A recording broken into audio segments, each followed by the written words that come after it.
Hello, welcome to my Pokemon Dual Lock video. What's a Dual Lock? Well, allow me to explain very quickly what that is. First off, it's a Nuzlocke with these rules implemented. The main one being you can only catch and use Pokemon that have a single evolution in their line.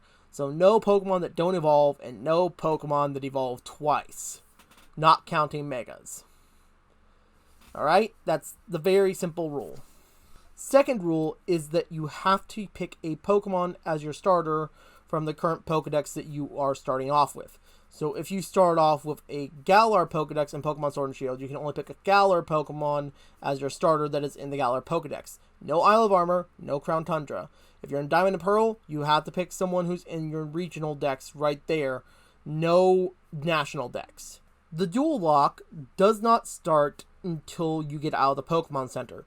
This is Rule 3, and it's only applying to people who cannot hack their game in some way, shape, or form, or don't want to hack their game. And those are the rules for a basic Dual Lock. Now then, allow me to explain some rules I'm going to be implementing on myself to give myself either a little bit more of an easier time or a little bit more of a harder time in the game. Optional Rule 1 is that I cannot use potions infinitely. I can only use them for the amount of Pokemon that are currently in my party. So if I have 6 Pokemon, I can only use it 6 times. If I have 5 Pokemon, I can only use it 5 times. Optional Rule 2. I cannot catch Pokemon that are on the same evolutionary line as a Pokemon that I have caught. The next 3 rules apply to max raid battles. And Rule 1 of those is going to be that I cannot catch max raid Pokemon. The final rule is that Pokemon that you have in max raid battles don't die in those max raid battles, especially if you lose. Why? Well, for one, the Pokemon's just trying to blow you out of the den, saying, get out of here, it's my swamp. And 2, you don't have to be the one to die to necessarily lose the max raid battle. Your partners can all die all the time for you to lose the max raid battle, especially if you're playing with NPCs and you get stuck with the Cosmic Power Soul Rock. There will be one clause that I'll be implementing, and that is the Shiny clause, where if I find a shiny Pokemon, I can catch it. But, however, I can't use it. I'll be putting it in the shiny box. So with those out of the way, allow me to explain how the run went.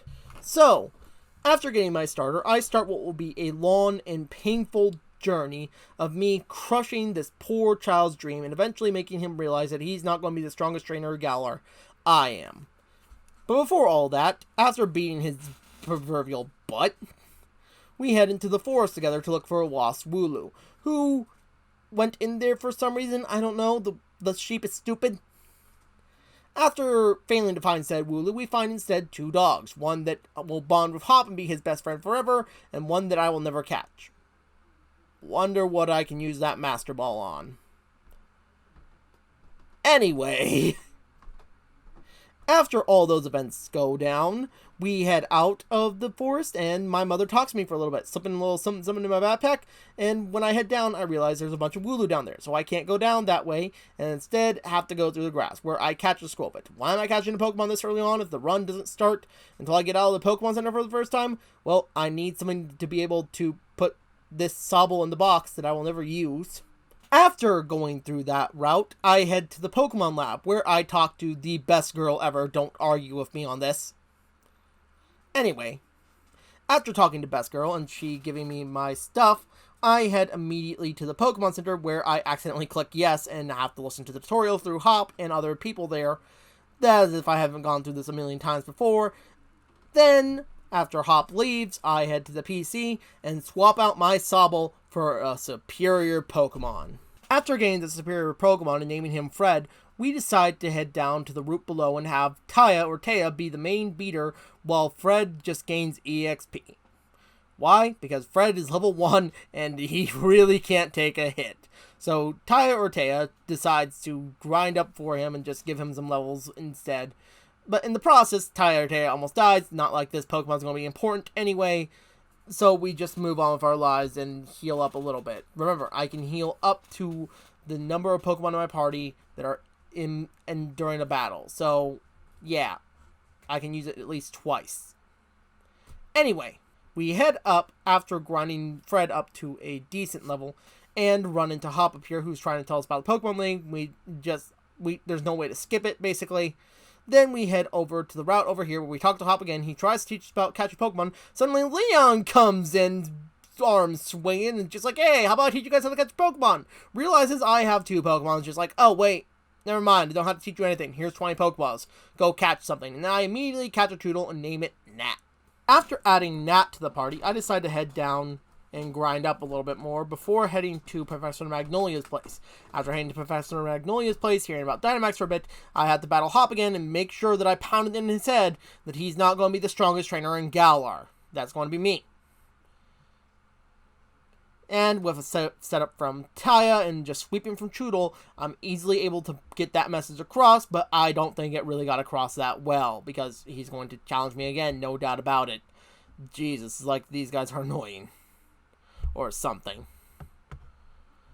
Anyway, some rocks fall from the sky, we get the ability to Dynamax our Pokemon, and then we head to the town square where Hop decides to cheat against me in a race, saying, hey, I'll race you there, and he just cheats by running before I can even start.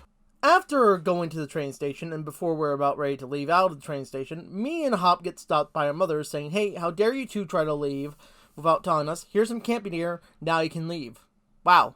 Thanks, Mom, for caring so much about me that you came and gave me camping gear. Thank you. And I'm sorry I forgot to tell you, so bye. Love you. Mwah. After we are on the train and on our way to Monostoke, just to go over there and for the gym challenge coronation, basically, we are stopped briefly at the wild area, where we find out that the train has stopped here because it doesn't want to run over the Wooloo. And I'm thinking to myself, you don't want to run over the Wooloo, or do you not want the Wooloo to be mad and invoke their wrath upon you? Because, seriously, those things are scary. Then, we head into the wild area. But before we can do that, Sonia stops us at the beginning just to talk to us for a little bit and give us a link to the Pokemon box, so we can access the Pokemon box from anywhere that we want to.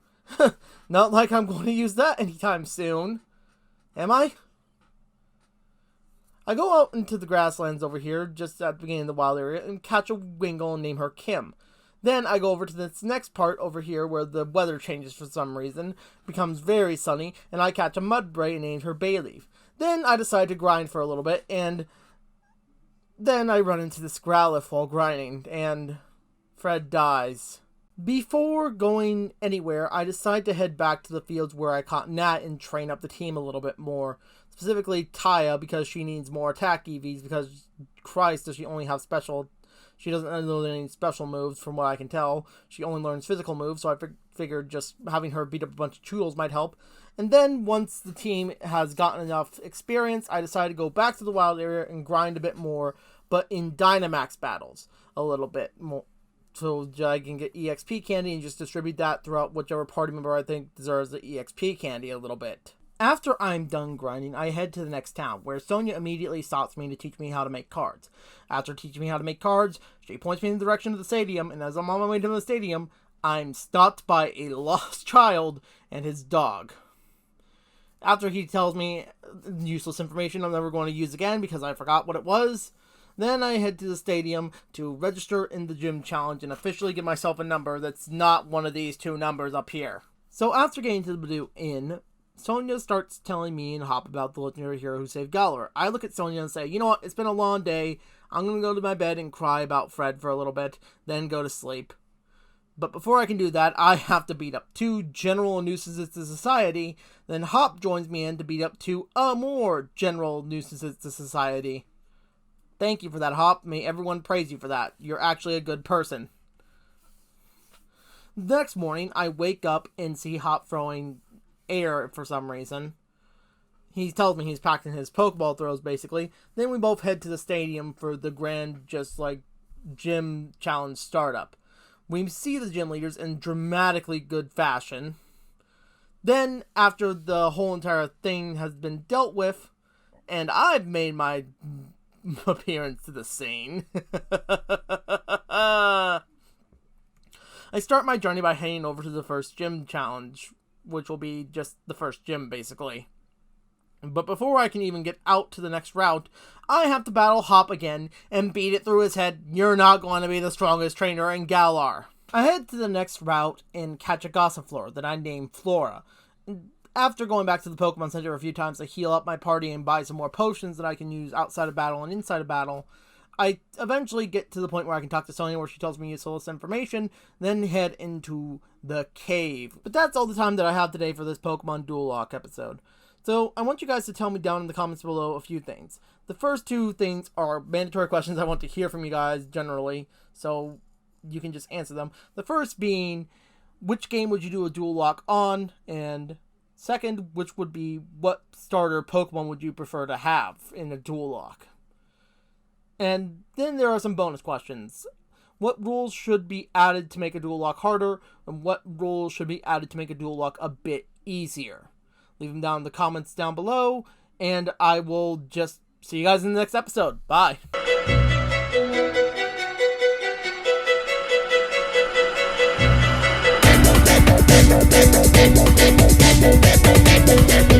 back.